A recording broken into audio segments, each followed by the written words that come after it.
Assalamualaikum warahmatullahi wabarakatuh. Waalaikumsalam warahmatullahi wabarakatuh.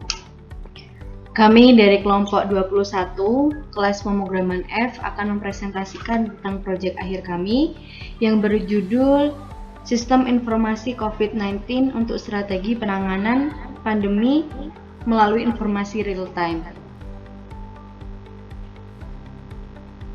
Oke, sekarang kita sudah punya aplikasi websitenya, dan dari kelompok kami itu terbagi dari dua anggota, yaitu saya sendiri Muhammad Agung Santoso dan teman saya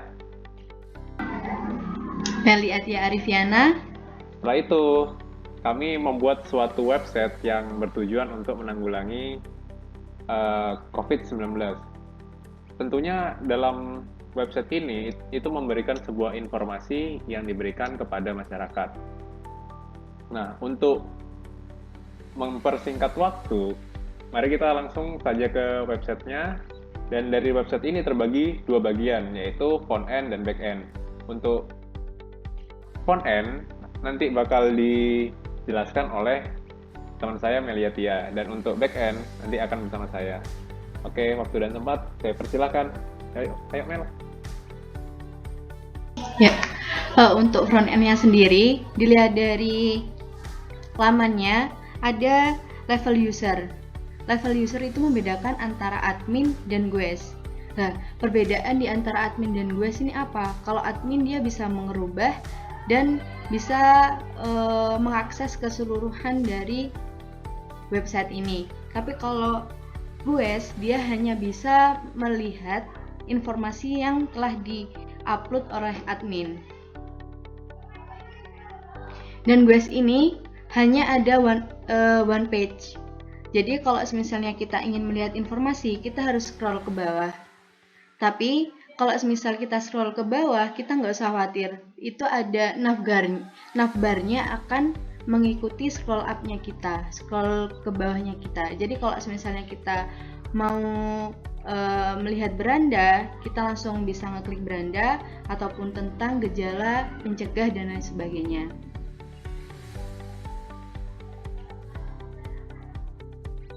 Dan di laman GWS ini kita ada beberapa fitur. Fitur yang pertama yaitu menampilkan jumlah keseluruhan dari kasus COVID-19. Pemantauan corona seluruh Indonesia. Jadi kalkulasi utamanya ada di laman pertama, di beranda ini. Jadi kalau misalnya total terkonfirmasi yaitu jumlah dari perawatan, terus kasus sembuh dan kasus meninggalnya. Terus yang kedua yaitu gejala-gejala tentang COVID-19. Jadi apa sih gejala atau penularannya coronavirus itu seperti apa? Jadi kami menyediakan informasi tersebut.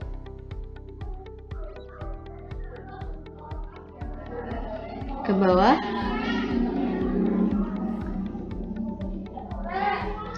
Dan pencegahannya itu seperti apa? Apa yang harus kita lakukan kalau misalnya untuk menghindari coronavirus ini? Jadi di sini kami menyediakan informasi tersebut, seperti cuci tangan dengan sabun, gunakan masker, lindungi mulut dengan tisu dan lain sebagainya.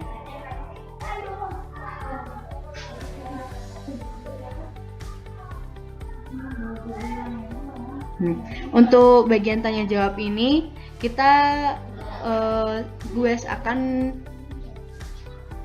jadi ada beberapa pertanyaan. Kalau semisal ada cara mengenakan, menggunakan, melepas dan membuang masker itu seperti apa. Jadi di situ ketika ada pertanyaan seperti ini di bawah langsung ada jawabannya.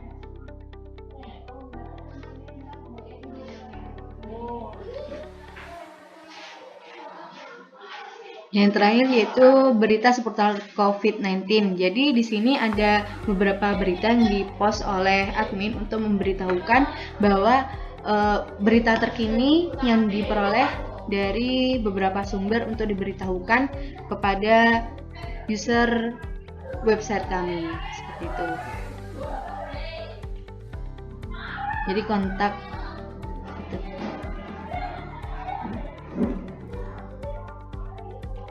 Jadi kalau misalnya kita mau ke beranda, mau ke atas, kita ada toolbar ada kayak panah ke atas ini, jadi kalau misalnya kita pencet itu dia bakal langsung ke atas, jadi nggak usah scroll up lagi.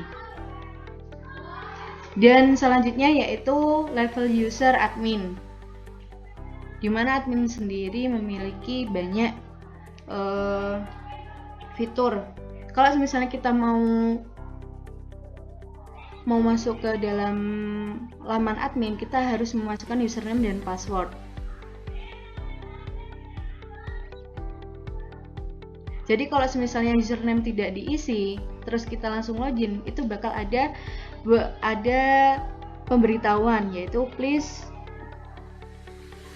in your email, seperti itu.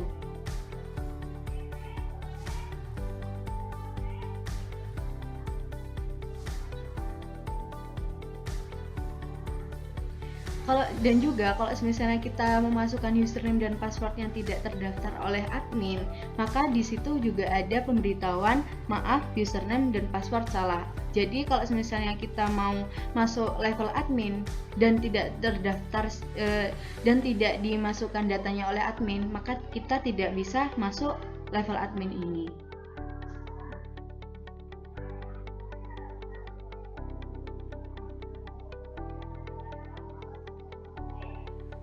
Dan kita masuk di laman admin.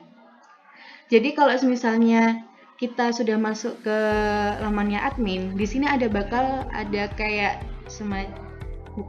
kayak tanda. Jadi masuknya sebagai siapa, namanya. Jadi kayak selamat datang pilot Linux itu. Di sini ada beberapa fitur. Yang fitur pertama itu laporan menu utamanya laporan form, yaitu di mana laporan ini digunakan untuk memberikan informasi kepada user GUES yang hanya bisa melihat informasi, yaitu seperti berapa kasus COVID-19 yang positif di Indonesia, sembuh, meninggal, dan akan tersubmit dan masuk ke dalam informasi di laman sebelumnya. Dan yang contohnya itu.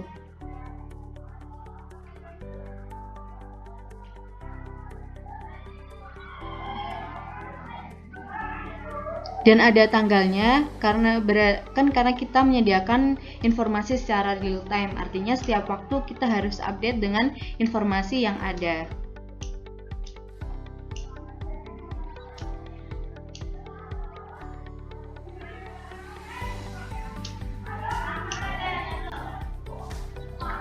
Sudah tertambahkan. Yang fitur yang kedua yaitu data akun, di mana data akun ini digunakan admin untuk menambahkan siapa yang akan bisa masuk ke dalam admin ini. Jadi misal kalau username kita tambahkan tersubmit, berarti akun itu bisa masuk ke dalam lamannya admin. Dan juga kalau misalnya kita mau merubah langsung ke username itu dirubah dan passwordnya juga dirubah.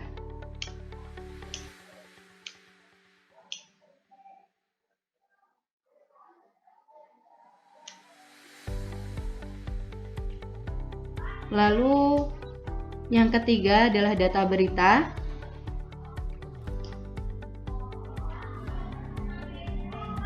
Data berita ini berisi tentang informasi yang akan kita masukkan ke dalam blog berita. Jadi isinya itu tentang judul.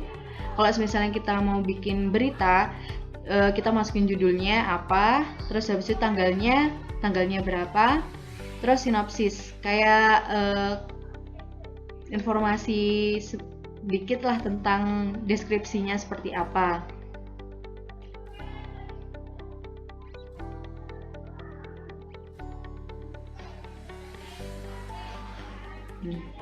Dan juga kalau misalnya kita mau memasukkan gambar, kita langsung saja ke dropzone file upload, pilih filenya, dan pilih filenya ini bentuknya ada 3, yaitu ada JPG, JPEG, dan PNG. Selain itu akan ada informasi bahwa uploadan itu tidak diterima. Tersubmit.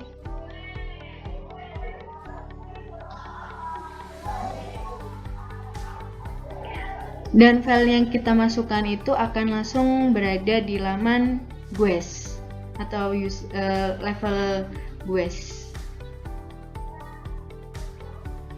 Dan itu ini set menu color itu digunakan untuk jika tampilan seperti ini itu pilihan default. Artinya kalau misalnya kita mau lebih berwarna, pilih colorful. Kalau misalnya kita cuma pingin sedang-sedang aja, kita pilih yang light, yang lebih cerah gitu, pilih yang light. Sudah, untuk selanjutnya yaitu bagian backend yang akan disampaikan oleh teman saya Agung Santoso. Oke, untuk kali ini dari program yang kami buat, kami menerapkan model MVC, yang mana model MVC tersebut itu memiliki 3 bagian, yaitu controller, view, maupun models. Models itu biasanya dibuat untuk menggabungkan atau berinteraksi dengan database. Lalu untuk controller itu yang mengatur atau menjembatani antara view dan models. Jadi ketika view itu akan meminta data di models, maka view tersebut harus melewati controller. Setelah itu, satu view hanya memiliki satu controller. Begitu. Dan untuk tampilan dari guest atau user yang akan melihat website kami, itu ada di apps.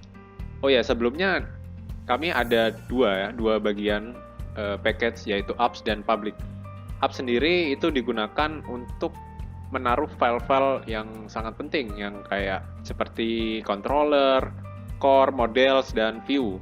Lalu untuk public itu tempat untuk menaruh JS, JavaScript, CSS, jQuery, dan image-image yang lain. Setelah itu untuk tampilan home guest untuk user, itu ada di package home. Package home sendiri memiliki sebuah file PHP yang namanya itu index. Karena di file PHP, index adalah suatu file utama yang dipanggil secara duluan lah, pokoknya akan dipanggil duluan. Apakah di package ini dia memiliki index? Kalau ada, maka itulah yang akan dipanggil. Gitu. Lalu untuk dari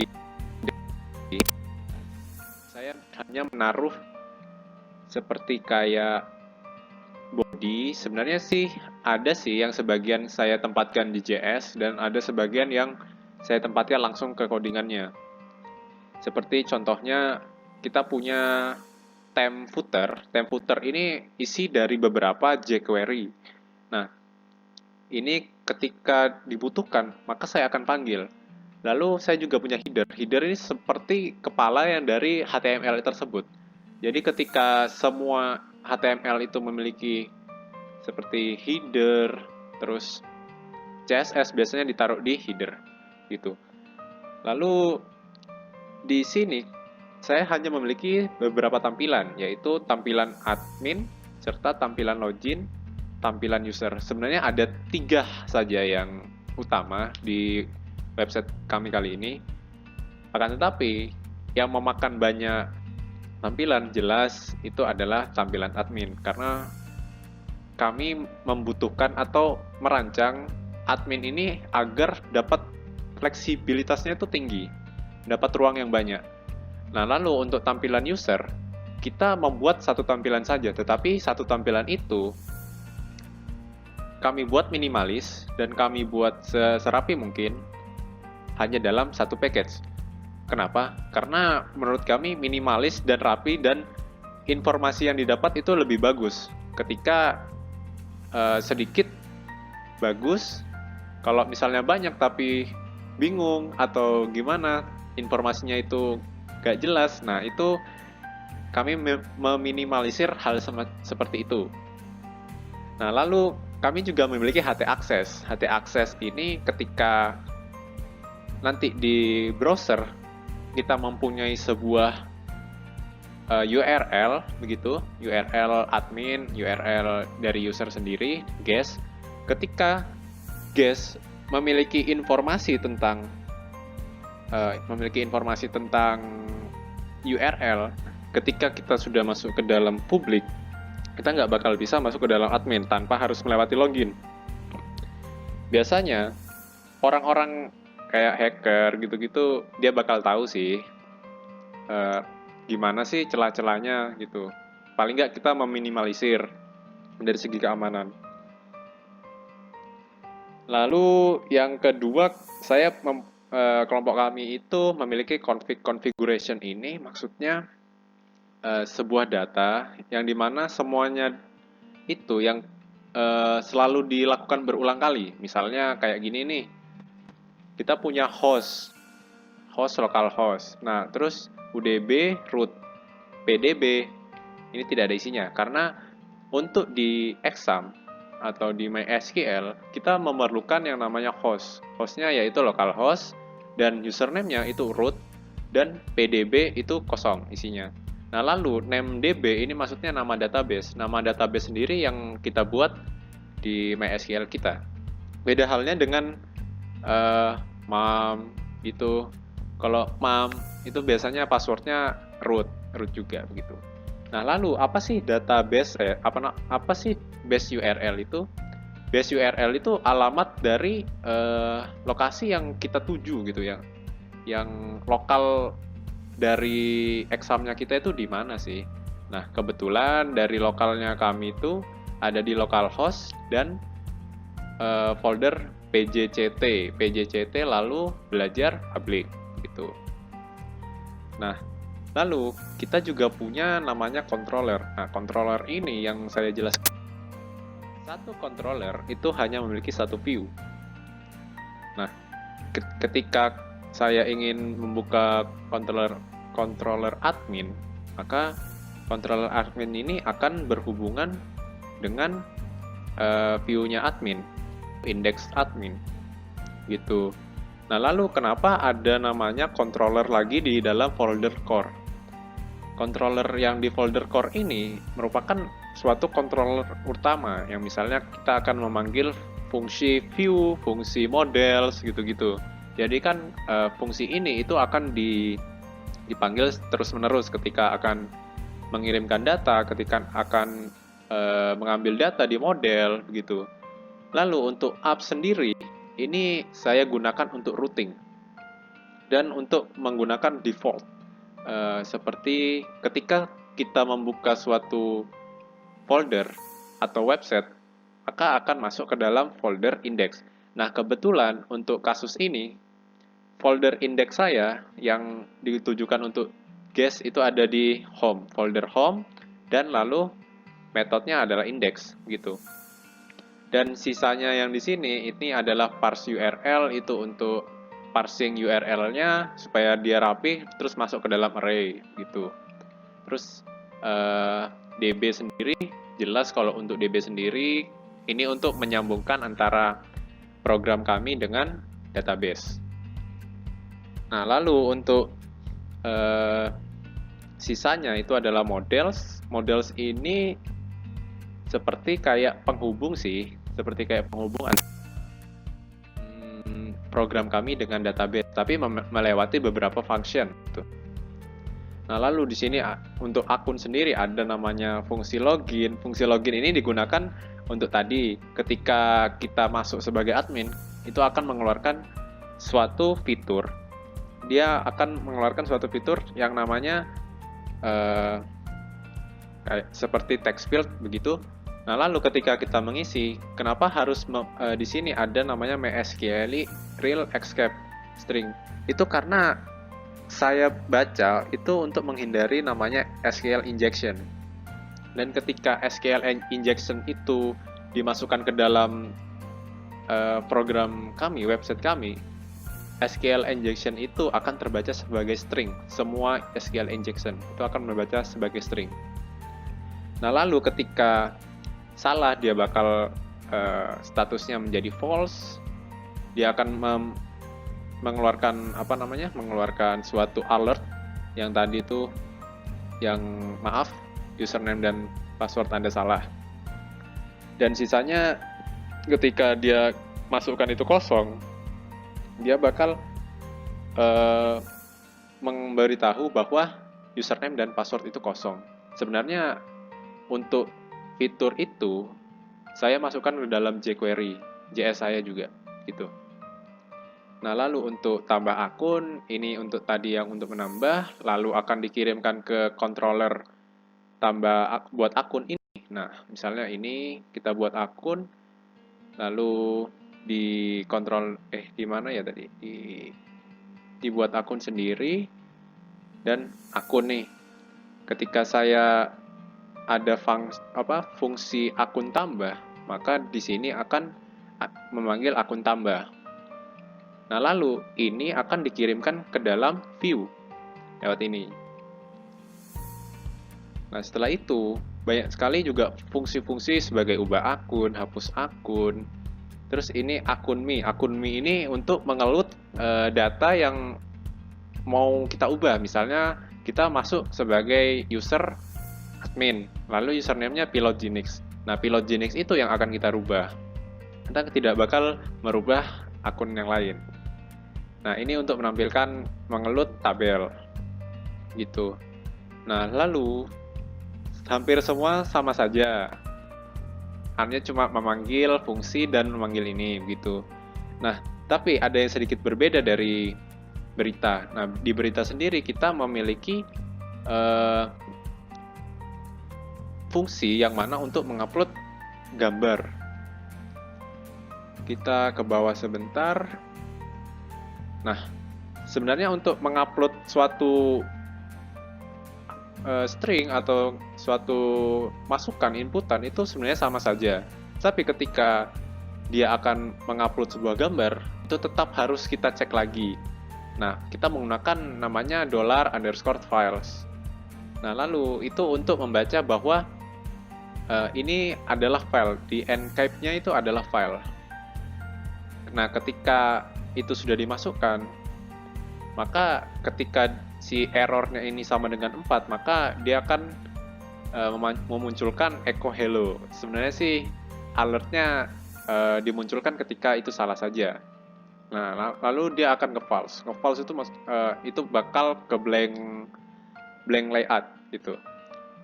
Nah, lalu di program kami seperti yang telah dijelaskan oleh saudari Meli, itu program kami hanya dapat memasukkan 3 buah file, yaitu JPG, JPEG, dan PNG. Setelah semua kita masukkan itu memenuhi syarat, kita lihat lagi apakah yang di belakang, apakah yang kita masukkan itu sudah valid atau enggak. Gitu. Kita bisa lihat, kita bisa ngecek di sini. Misalnya kalau kita memiliki suatu akun foto.jpeg, itu kan bacanya sih akun foto.jpeg. Kita kan hanya memiliki JPEG. Ketika sudah JPEG, maka kita akan perbolehkan. Nah, lalu untuk program saya ini ada 1 miliar sih, itu lebih dari 10 MB untuk file fotonya bisa dimasukkan. Gitu. Dan lalu ini hanya ambil berita saja, ini hanya ngepost, hanya membuat fungsi agar dapat dipanggil nanti di page. Lalu apalagi ya? Di laporan ini, itu maksud dari laporan adalah seperti memberitahukan angka yang diinputkan oleh admin, seperti yang positif itu berapa, yang sembuh itu berapa, yang meninggal itu berapa. Lalu nanti setelah admin itu menginputkan, maka data akan langsung dikirimkan kepada admin sendiri dan lalu akan dikirimkan kepada user atau guest gitu. Kontrak di sini maksudnya itu untuk menghubungkan, membuat objek database gitu. Lalu ada lagi yang menurut saya penting, yaitu namanya season.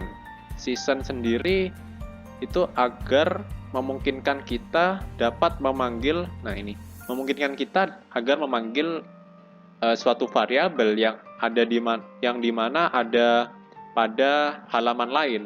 Tapi saya ingin mendapatkan variabel itu. Jadi kami menggunakan season start. Itu untuk mengambil variabel data itu. Lalu di app sudah, maka kita langsung ke public.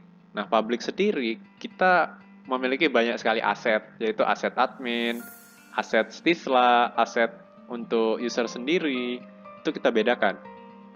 Karena dari beberapa yang saya gunakan itu menggunakan aset-aset dari seperti Stisla, lalu Bootstrap gitu. Dan Bootstrap sendiri itu adalah aset utama, jadi mereka ada di luar. Lalu CSS sendiri ya isinya tentang CSS, nah itu kita beda-bedakan. Jadi di aplikasi kami itu tentunya bakal memanggil aset-aset ini. Nah, aset-aset ini yang telah saya jelaskan ini mengacu kepada yang tadi ada di config, yaitu seperti ini: base URL, HTTP, localhost, PJCT, belajar, dan public. Nah, setelah public, ini kan di public nih, berarti ketika di public, dia bakal sampai di sini. Begitu. Lalu, kita hanya untuk menuliskan base URL, ini akan mengacu kepada HTTP, localhost, PJCT ini. Begitu. Saya kira itu saja ya yang untuk tentang MVC. Sepertinya banyak, cuma waktunya mungkin tidak bakal cukup untuk menerangkan semuanya, karena programnya banyak banget nih. Nah, mungkin cukup sekian. Mungkin dari Meli ada yang mau ditambahkan? Sudah jelas insya Allah semuanya. Oke, karena sudah jelas, yuk kita tutup yuk. Sekian presentasi dari kelompok 21 kelas pemrograman website F. Terima kasih atas 1 semester ini, semoga bermanfaat bagi kami dan sistem kami atau website kami akan bermanfaat untuk orang lain. Sekian, terima kasih. Wassalamualaikum warahmatullahi wabarakatuh.